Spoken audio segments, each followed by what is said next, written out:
everyone, welcome back to my channel. I'm Megan, and today we're going to be discussing episode 10 of season 4 of The Traitors, so let's get into it. Okay, so we start off this episode with them coming to breakfast. So we first have Maura and Rob that enter in together, and when Maura comes in, she says, "Rob, how are we still here?" And he's just like, "I don't know." And then they sit down, and she says to him, she laughs about it, and she said, "I'd be shocked if we made it to the end and you revealed yourself as a traitor." She's like, "I'd probably die." And he just sits there and he's just like, yeah. Also, he looked extremely exhausted this episode. He looked so tired, especially in the mission, even though he did get out in the first round. But he just looked so tired. It looked like he looked thinner to me in the mission, so I wonder if he lost weight. But in the confessional, during one of the points of this episode, he did say that, he's like, "I know it's just a game and everything, but it's like I'm, becoming emotionally exhausted at this point." He's like, "I'm more sensible than what I lead on." And so you kind of got to see that a little bit in the mission. But yeah, he looked really tired. And so when he said in the confessional that he was exhausted, I was like, yeah, I see it on you. And then you have everyone else that comes in for breakfast. And I think it's so funny because Rob is still playing as a faithful, which he kind of told us at the very beginning. So he doesn't mix up being a traitor and a faithful. So everything that he does as a faithful. So when he says he feels like he's been played, I was just like, okay, well, that's consistency because he's done things throughout the entire season where he has these little quotes or one-liners that he says to the group because they find out that Natalie was saved and Kristen was murdered. So shortly after breakfast, they do their little get-togethers, and Tara brings up that she's like, "What am I not seeing?" She's like, "I think it might be Rob." Looking around and seeing who else is left and why certain people are here. It points to Rob, and then they bring up the Candace vote twice. And I started getting nervous because Rob has played such a great game up until this point, and no one's really suspected him at all. So I just don't know if the production is playing us or letting us know hey, this first part was just heavy Rob, Rob, Rob, Rob, Rob. And I was just like, oh my gosh, please don't be in Big Brother Survivor where it just turns the table so quickly and then the person ends up leaving. And so I moved my cursor on my app and went all the way to the end, and then I noticed he was still there, and I was like, okay, cool. So then I went back, and I didn't know what happened at the end, but I just know that he was still there. So I did that, and I came back and continued watching because I was like, I can't watch this. I can't watch the demise of him in this episode because he's done so well, and I don't really think he's stepped a foot wrong. I think the only thing is probably that Candace vote because everyone keeps bringing it up. But I thought it was really interesting that Tara, of all people, she's been so meta with us though. Even I think she's like, "I just suck this game. I don't even know this or this." And so it's just kind of interesting how people were now catching on. And I'm surprised that they didn't notice this from last season because you look at the people around you and who you're aligned with. If they're keeping you safe, there's a chance that they're probably a traitor. Similar to Dylan and Brittany last season. Brittany never really questioned Danielle as a traitor because she's like, Danielle would have murdered me already. Or I probably would have been murdered if she wasn't a traitor. So she's like, I kind of knew Danielle was a traitor, but I'm not going to say it because she's protecting me up in the turret. Same with Dylan, but Dylan didn't really know that yet. He's like, now it makes all sense why I was close to Boss and Rob and close to Danielle and they were keeping me safe. And so it's interesting on how these people in today's season is not maybe recognizing that from previous seasons, is that if there's a reason you're protected, it's probably because the person closest to you is a traitor. Mark even had that realization too. It's everyone is kind of paired up, but then it's well, Kristen got murdered because one of those pairings needed to be broken up. And so you kind of look at everybody that's left. I don't know. It just was interesting in this very moment. Like I said, maybe it's just the edit and they're just showing us just now because Robert hasn't really had a spotlight on him in terms of the faithfuls questioning him as a traitor. And so I wonder if that's just put in as a bait and switch for us. Okay, well, since we haven't really shown the audience of any adversity against Rob, it's well, why don't we just show it now? And maybe there were multiple conversations in the house. I don't know. but it was just really heavy in this episode. I also noticed in the confessionals, when Rob talks in the confessionals, it's very different when other contestants are talking confessionals. It's like Rob's is like story. It's like story and his strategy, maybe because he is a traitor. So he talks about strategy and why he's going to do certain things. Like similarly to, you know, the mission in terms of getting the shield. Whereas other people, I don't know, it just has like a different vibe. And I was just like, maybe it's just a difference between a faithful and a traitor, but maybe Rob is kind of like the main narrator of the season because he is a traitor to see the whole entire picture. I'm not entirely sure, but I noticed that difference today. It's like, why didn't we see a confessional of Rob being like scared or terrified of his name bringing up? Like, we didn't get his in the moment reaction to that. It just kind of like scampered to the mission, and then we got his confessionals for the mission, but we didn't really get to see any of his like thoughts and feelings. I mean, we saw it play out in the mission on how he was getting vulnerable because he was the first one out, which I think he was more frustrated at the fact that he is an asset to the missions. And so I think the fact that he couldn't contribute, maybe he just felt defeated in that moment. And I think he knew he wanted to get the shield so that they can have control. And so he kind of like lost control in that situation. And so he was like, you could tell he was like really frustrated and defeated and tired. And Mark is like, it's all right. He's like, I just don't want to die. And he's like, I hear ya. Like, we all don't want to die either. So that was kind of like the first time that we saw him. I don't think it necessarily was manipulative. I think he was just kind of frustrated in the moment because he ended up getting the $2,500. And he said in his confessional, like, he's like, I want to win the most amount of money for this mission. And so he got a big amount, whereas other people got smaller amounts. Whereas, you know, maybe he wasn't thinking clearly in the moment about, you know, being the first person in there and then first person to get back. And so when Alan said he didn't do that, he did his eye roll thing. And then he sat down. And so then everyone was triggered. He was like, well, Rob's always calm, cool, and collected.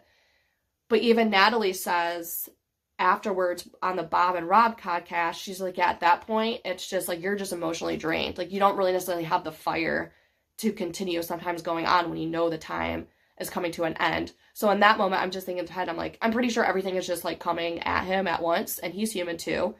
So it just probably was just one of those moments where he's such an asset to the missions, and he always wants to do well and gets most amount of money. And he had $2,500, and he's like, like, yeah. So there's like nothing he can do about it. But all the time too, this entire episode, I couldn't think of who he reminded me of. And then I realized while he was doing the mission, I was like, oh my gosh, he reminds me of like a young Rick Porcello. Like, I thought he was gonna like take out Mark in that moment, like Rick did when he hit Kevin from the Boston Red Sox, and he came to the mound and just like took him down. I thought Rob was gonna do something to Mark, but I'm glad that he did it. Because I'm like, Rob, if you lash out even further, like, you may be suspect as a traitor. But the caveat onto that is that in the podcast with Bob and Rob, when they were talking to Natalie, is that she's like, I didn't even know who Rob was. She's like, I don't watch Love Island.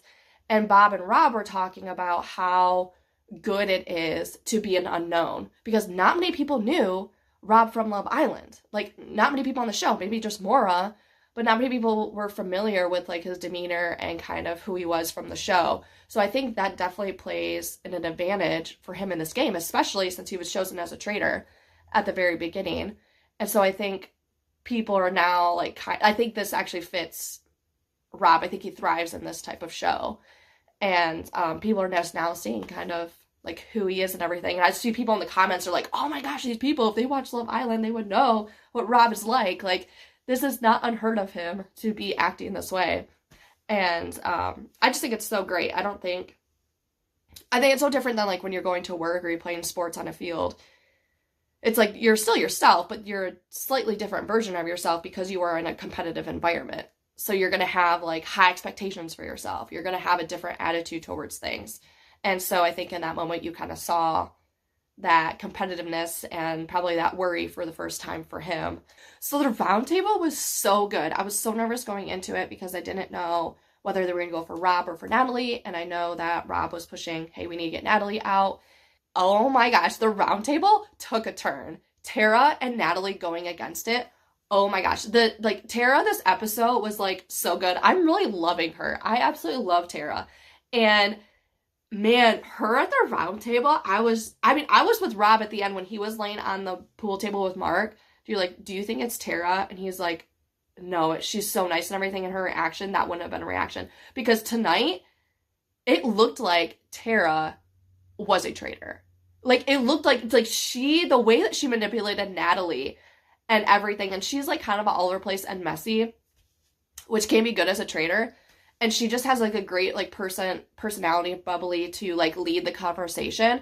So like I believed every word that she said, and it literally she came off as like a traitor this episode.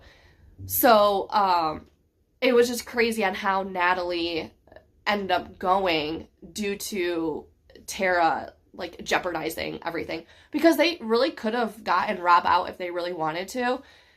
If you're watching like Big Brother or Survivor, in those games when you can do like a flip of a vote, a lot of the times those flips go through. So probably for Natalie, it's like, okay, well, if we get the votes for Rob, we can obviously take him out. But then like they said that they didn't have numbers, but also for this, if you aren't really sure going in, it's like you back out. It's like you're not going 100% into it. Whereas like in those other games, it's like you're going all in. And I think that's the hardest part about this game. And when you don't have like the gamers or anybody who knows strategy to come in at this moment to really like rally up the troops and be like, hey, let's all focus on this. Like, we know it's not us, so let's go try to take a stab at this.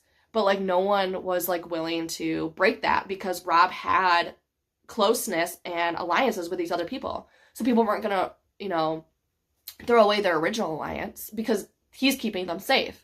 And so it's just really interesting, because if you took like other games like Big Brother or Survivor or something, Rob would be eliminated. If you put this moment in time in like Big Brother, for example, Rob would be eliminated because of the base of the nature of the game. But the nature of this game and not having strategic people at the end, it's just natural chaos all the time.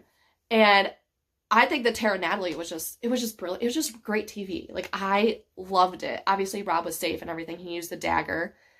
But, man, in that moment, I'm convinced that Tara was a traitor. Like, oh my gosh, it was so good. It was so, so good. And like, you were, like, if you watched Rob, he was trying so hard not to smile. Like, his eyes, like, when they were going at it, and he was just like, well, I guess I don't really have to do anything. But I thought it was really smart that Rob said to Natalie, when Tara's the one who brought up Rob to Natalie, Rob says to Natalie in one of the moments where they were, like, arguing, he was just like, well, you're the one that's bringing her argument to the table. You're the one who's leading the argument. And so the way he said that, like, he didn't say it, like, super aggressive like I did, but the way he said it and kind of put Natalie in her place, I was just like, dang. I was like, okay, I didn't expect you to talk or anything because there's heat on you. But he kind of, like, backed it up with a valid point that, hey, like, you're the one who brought the argument to the table.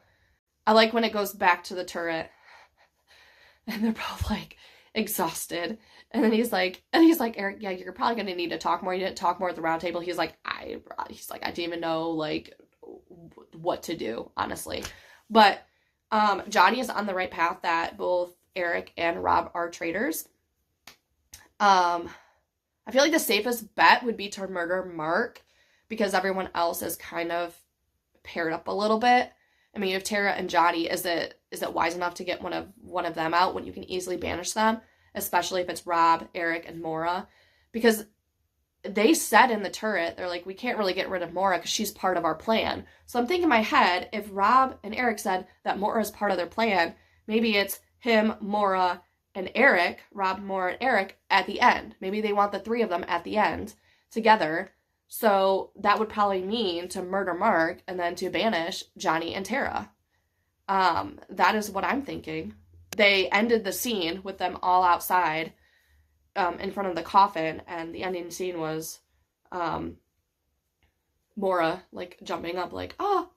So I don't think it's her. I would think it's probably Mark. Mark was standing at the end over there, and in the panning shot, I don't think he was in it, but yeah, I'll probably say Mark is probably the one to get murdered. I also noticed, too, based on how they spotlight previous episode, they kind of give you a clue on who is going to leave. So the way that Mark was shown at the end with Tara and his talk with Rob, like outside the castle where they're walking out, be like, oh, I trust you, it's not you, or whatever. That leads me to believe that Mark is probably the one that's going to get murdered. And then they could easily banish Johnny and Tara. I mean, Tara has so much heat on her. Like Rob says, might as well just keep her around because you know she's not a traitor, you know, and Maura has gone at her too. So might as well keep her if you have Maura as a vote. So Maura, Eric, and Johnny, they have the numbers of 3 of them. So I'm excited for next week. I'm pumped up for the reunion. I am ready. I'm sat. I cannot wait. I actually really enjoyed this season. Season 2 is still my favorite, but this season has been just like a refresher. Like honestly, a refresher just because it was so gamer heavy last season. But also now, like looking at this group, it'd be nice to have some gamers, whether you're from the Challenge, Big Brother, Survivor, just at least have more of a strategic play. But I think Rob has actually done that really well as a traitor. He kind of fills that void of a gamer because he has that like strategic background. No different than Pilot Pete in season 2. Who would have thought a guy from a dating show would have strategy or love games? So I think it goes to show to really not underestimate the shows that these people come from. But it's also good to have reality TV show knowledge, considering a lot of people don't know that Rob is from Love Island or like never even seen or heard of him. I think was a great advantage for him in this game. So I can't wait to see how it pans out. I'm hoping that Rob can win. I was a little worried about him this episode. I'm like, bud, you got 1 episode left. You got 1 episode left, okay? Like, you can do this. I have faith in you. And I'm pretty sure you have faith in yourself because you've gotten this far already. So, see you next week.